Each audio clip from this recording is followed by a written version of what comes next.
Bem, pessoal, vamos continuar agora com a parte 2 da correção da lista conceitual. Questão 9.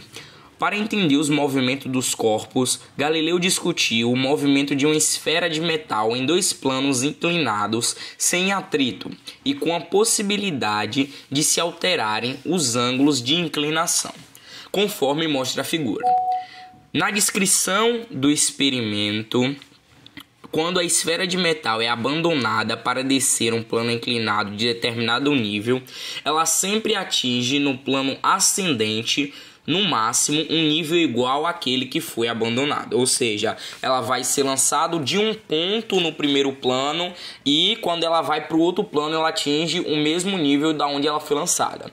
Se o ângulo de inclinação no plano de subida for reduzido a zero, a esfera A manterá sua velocidade constante, pois o impulso resultante sobre ela será nulo.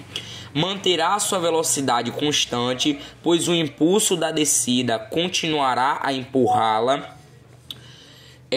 C. Diminuirá gradativamente sua velocidade, pois não haverá mais impulso para empurrá-la. Diminuirá gradativamente a sua velocidade, pois o impulso resultante será contrário ao movimento. Ou aumentará gradativamente sua velocidade, pois não haverá nenhum impulso contrário ao seu movimento.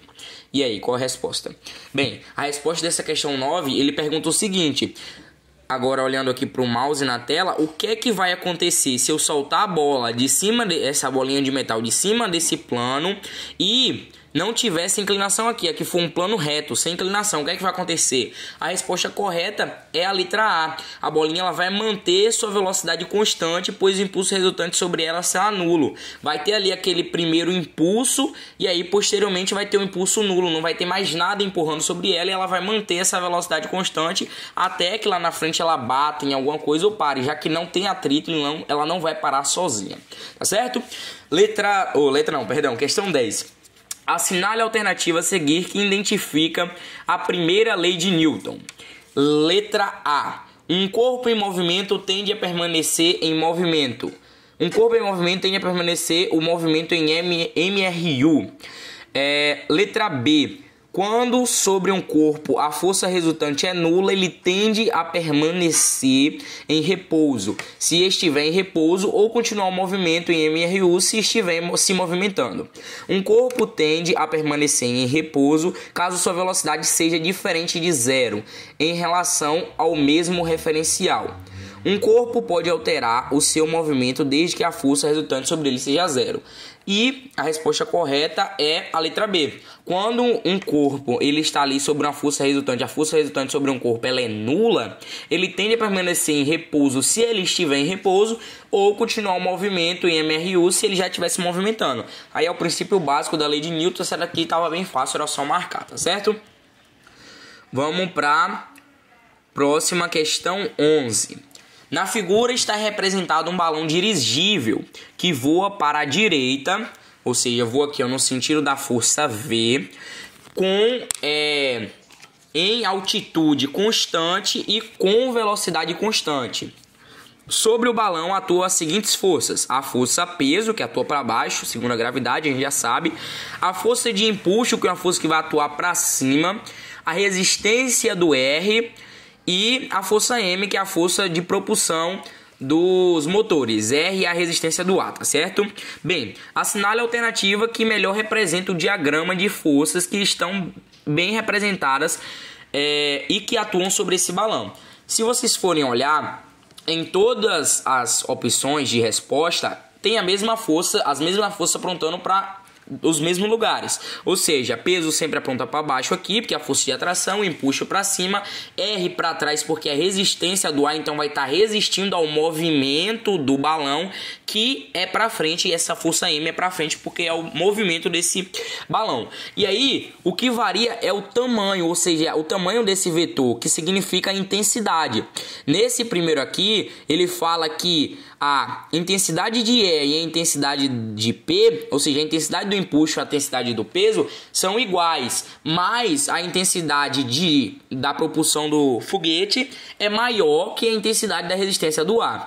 A letra B fala que a intensidade do empuxo e a intensidade do peso são iguais e a intensidade da propulsão dos motores e a intensidade da resistência do ar também são iguais. A letra C fala que a intensidade da propulsão dos motores é maior que a resistência do ar e a intensidade do empuxo é maior que a força-peso. E fala que a letra D fala que a intensidade da resistência do ar é maior que a intensidade da propulsão dos motores e a intensidade da força de empuxo é maior que a intensidade da força-peso. E aí, qual é a certa? Bem, a correta aqui é a letra B. Por que é a letra B? Porque a questão fala que o balão ele está em altitude constante, ou seja, ele não está indo nem para cima nem para baixo, e ele está com velocidade constante. Se ele está com velocidade constante e com altitude constante, significam que as forças que atuam sobre ele se anulam. Para elas se anularem, elas têm que ter a intensidade igual. Por isso, a intensidade da força de empuxo e a intensidade da força-peso são iguais e a intensidade da resistência do ar e a intensidade da propulsão dos motores também são iguais, tá certo? Bem, vamos para a questão número 12. O personagem Cebolinha, na tirinha abaixo, vale-se de uma lei da física para executar tal proeza que acaba causando um acidente. Bem, e aí mostra que Cebolinha ele vai arrancar a toalha, né? E aí ele diz, que tal, pai? E aí nenhum prato caiu, mas aí ele acaba batendo a toalha na mãe e aí a mãe derruba o prato. E aí qual é a lei que é considerada pelo personagem para que ele conseguisse realizar tal proeza? Bem, a resposta certa aí seria, as letras, as opções são letra A, primeira lei, letra B, segunda lei, letra C, terceira lei e letra D, lei da conservação de energia. Bem, essa está bem fácil, a resposta correta é a letra A. O personagem Cebolinha, ele puxa ali de forma bem rápida aquela toalha, esperando que os pratos e as canecas que estão em cima da mesa não se movimentem. Por quê? Porque eles estariam em estado de inércia e assim eles permaneceriam parados, não caindo no chão. E aí, infelizmente, acontece o acidente. Bem fácil essa questão também. Questão número 13. CTB. Lei número... CTB é Código de Trânsito Brasileiro, se eu não me engano. Lei número 9.503 de 23, é isso mesmo, ela tá ali embaixo. De 23 de setembro de 1997, institui o Código de Trânsito Brasileiro. Artigo 65. É obrigatório o uso de cinto de segurança para o condutor e passageiros em todas as vias do território nacional, salvo em situações regulamentadas pelo CONTRAN. Bem, o uso de cinto de segurança obrigatório por lei remete-nos a uma das explicações da lei da inércia, que corresponde a, bem fácil essa também, primeira ali, letra A, lei de Ohm, letra B, lei de Ohm, letra C, primeira lei de Newton, letra D, segunda lei de Newton, letra E, terceira lei de Newton. É só para falar, lei da inércia, qual é a lei? E aí a gente sabe que é a letra C ali, primeira lei de Newton, que é que fala a lei, que é que se trata ali da lei da inércia, né? Bem, questão 14. Desde o início de 2019, testemunhamos 2 acidentes aéreos fatais para celebridades no Brasil. Para que haja voos em segurança, são necessárias várias condições referentes às forças que atuam em um avião.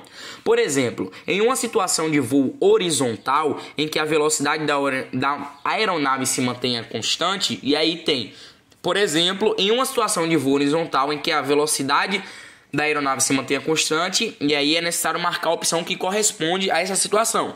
Letra A. A soma de todas as forças externas que atuam na aeronave é não nula. Letra B. A soma de todas as forças externas que atuam na aeronave é maior que o seu peso. Letra C, a força de sustentação é maior que o seu peso. Ou letra D, a soma de todas as forças externas que atuam na aeronave é nula. Essa é fácil de responder seguindo apenas o princípio da primeira lei. A gente sabe que se está com velocidade constante, então está em MRU. Para estar em MRU tem que estar ali com as forças que atuam sobre aeronaves, a sua soma ela tem que ser nula. Então a gente sabe que é a letra D, a soma de todas as forças externas que atuam na aeronave é nula para que ela se mantenha com essa velocidade constante, tá certo? Vamos para a questão de número 15, as duas últimas questões da lista, tá? Questão número 15. Considere as seguintes afirmações. 1. Uma pessoa em um trampolim é lançada para o alto. No ponto mais alto de sua trajetória, sua aceleração será nula. o que dá a sensação de gravidade zero. A resultante das forças agindo sobre um carro andando em uma estrada em linha reta a uma velocidade constante tem módulo diferente de zero. Número 3. Número 3. As forças peso e normal atuando sobre um livro em repouso em cima da mesa formam um par de ação e reação. De acordo com as leis de Newton, letra A, somente a 1 e a 2 estão corretas, somente a 1 e a 3 estão corretas, somente a 2 e a 3 estão corretas, todas as afirmações são corretas ou nenhuma das afirmações são corretas. Bom, aqui considerando a primeira, vamos ver. Fala que uma pessoa que é lançada no trampolim para o alto, no ponto mais alto, sua trajetória será de aceleração. A sua aceleração será nula, o que dá a sensação de gravidade zero. Não, por mais que esteja ali no ponto mais alto, a gravidade ainda vai atuar. A 2 fala que a resultante das forças agindo sobre um carro andando na estrada com velocidade constante tem módulo diferente de zero. A gente sabe que não. Se está com velocidade constante, então as forças atuando sobre ele é nula. Ou seja, nula igual a zero. Então não é diferente de zero. E a 3 fala que as forças ali normal e peso atuando sobre um livro formam um par de ação e reação. Eu já expliquei na aula teórica que não. Porque para ser um par de ação e reação tem que ter dois objetos ou dois corpos diferentes. E as duas forças estão atuando sobre o mesmo objeto, sobre um livro. Então eles não formam um par de ação e reação, como eu expliquei na aula teórica. Então a correta aqui é a letra E. Nenhuma das afirmações estão corretas, tá certo? Vamos para a questão 16. Aqui, considere a situação indicada na figura, em que um motor com o auxílio de uma polia ergue verticalmente uma caixa de massa de 12 kg. A caixa contém materiais frágeis e deve ser erguida com velocidade constante.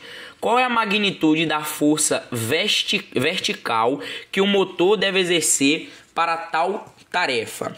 Bem, aqui se a gente for considerar, e aí, note e adote, despreze efeitos de atrito, aceleração da gravidade igual a 10 metros por segundo. E aí, o que a gente tem que considerar? A gente quer que esse motor que está aqui, ele suba, tá certo? A gente quer que esse motor, ele suba. A gente diz que a caixa, ela tem 12 quilos. E aí, considere a situação indicada na figura, em que um motor, com o auxílio de uma polia, ergue verticalmente uma caixa de massa de 12 quilos. A caixa contém materiais frágeis e deve ser erguida com velocidade constante. Qual é a magnitude da força vertical que o motor deve exercer para realizar a tarefa? Se a gente quer que essa caixa ela suba com velocidade constante, então a gente tem que fazer com que as forças sobre ela se anulem. Quais são as forças agindo aqui sobre ela? A gente vai ter a força peso que vai agir aqui para baixo e a força que vai agir aqui para cima, que vai ser a força de tração que o motor vai aplicar. Então, como é que a gente vai fazer com que essas forças se anulem? A gente tem que colocar a força de tração igual à força peso da caixa. Como é que eu calculo a força peso da caixa? Como eu falei lá na aula teórica, peso é igual a massa do objeto vezes a gravidade. Qual é a massa do objeto aqui? 12 quilos. Qual é a gravidade? É 10. Então, a força peso dessa caixa é igual a 12 vezes 10, que dá 120. Então, se a gente quer que essa caixa ela suba com velocidade constante, a gente faz com que o motor aplique uma força de mesma intensidade da força peso. Ou seja, se a força peso dessa caixa é 120, o motor vai ter que aplicar uma força de 120 newtons para que essa caixa ela suba com velocidade constante. Ou seja, a resposta correta aqui é a letra D, 120. Bem, pessoal, essa foi a resolução da lista conceitual. No próximo vídeo vou explicar como se resolve alguns exercícios de cálculo utilizando assim as leis de Newton, alguns exercícios da lei de Newton de cálculo mesmo. Como eu falei, espero que essa lista conceitual vocês tenham respondido antes ou tenham respondido juntamente comigo, para que vocês consigam pegar o raciocínio da teoria. A teoria ainda é muito importante. E é isso, muito obrigado. Se vocês tiverem alguma dúvida sobre a parte conceitual, sobre qualquer outra parte, pode me mandar mensagem no privado, tá certo?